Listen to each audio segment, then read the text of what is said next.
Setelah selesai digoreng, onde-onde dan pisang molen siap dipasarkan.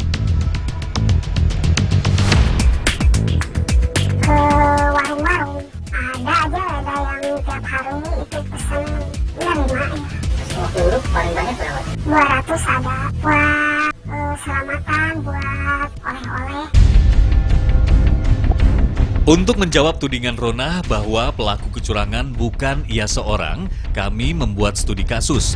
Selain sampel milik Ronah yang merupakan sampel utama, kami juga membeli makanan yang sama di sejumlah tempat untuk dijadikan sampel acak. Sampel ini kemudian dibawa ke Laboratorium Teknologi Pangan Universitas Padjadjaran Bandung. Ternyata benar, onde-onde dan pisang molen milik Ronah sebagai sampel utama. Begitu juga dengan sampel acak. 1 dari 5 sampel acak positif mengandung boraks. Sementara onde-onde, 3 dari 5 sampelnya juga positif mengandung boraks. Dalam jumlah berapapun, boraks, pijer alias bleng dilarang digunakan untuk makanan. Lazimnya, boraks dipergunakan sebagai bahan pengawet non-pangan seperti keramik dan kayu. Jika boraks masuk ke dalam tubuh terus-menerus, maka akan mengakibatkan terganggunya susunan syaraf pusat, gangguan pencernaan, depresi, pemicu anemia, hingga kanker. Begitupun dengan lilin. Lilin sendiri dalam prosesnya berasal dari minyak bumi dan tentu saja tidak dipakai sebagai bahan tambahan makanan. Meski lilin telah melebur bersama minyak goreng, seperti halnya plastik, lilin akan tetap melekat ke makanan dan masuk ke dalam pencernaan kita. Kalau lilin, biasanya kalau kita konsumsi secara terus-menerus dari bahan pangan yang memang sengaja ditambahkan lilin, biasanya akan mengalami radang saluran pencernaan. Itu akibat lilin itu kan susah diabsorpsi di dalam tubuh. Sayangnya, karena terkendala regen atau zat bereaksi kimia serta minimnya literatur, penelitian di Indonesia saat liputan ini dilakukan belum bisa menguji keberadaan plastik atau lilin pada minyak goreng dan penganan.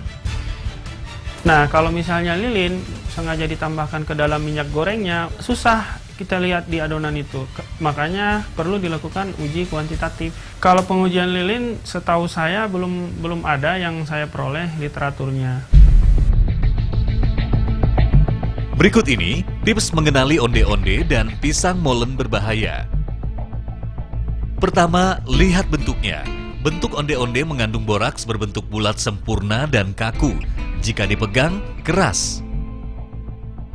Sedangkan onde-onde yang tidak mengandung boraks biasanya bulat tidak sempurna karena lebih lentur.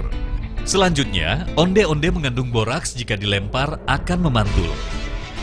Sementara, onde-onde yang tidak mengandung boraks jika dilempar tidak akan memantul.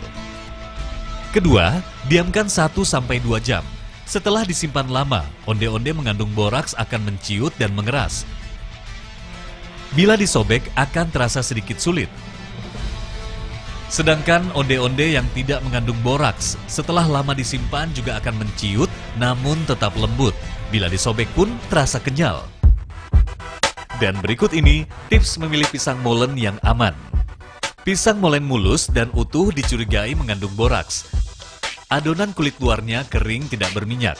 Sedangkan pisang molen yang tidak mengandung boraks, bagian kulitnya akan terasa basah dan berminyak. Terakhir, pisang molen dengan boraks. Jika disobek, rapih mengikuti seratnya. Remah yang dihasilkan juga sedikit. Sedangkan pisang molen tanpa boraks, jika disobek akan hancur atau menghasilkan remah lebih banyak. Tim Reportase Investigasi.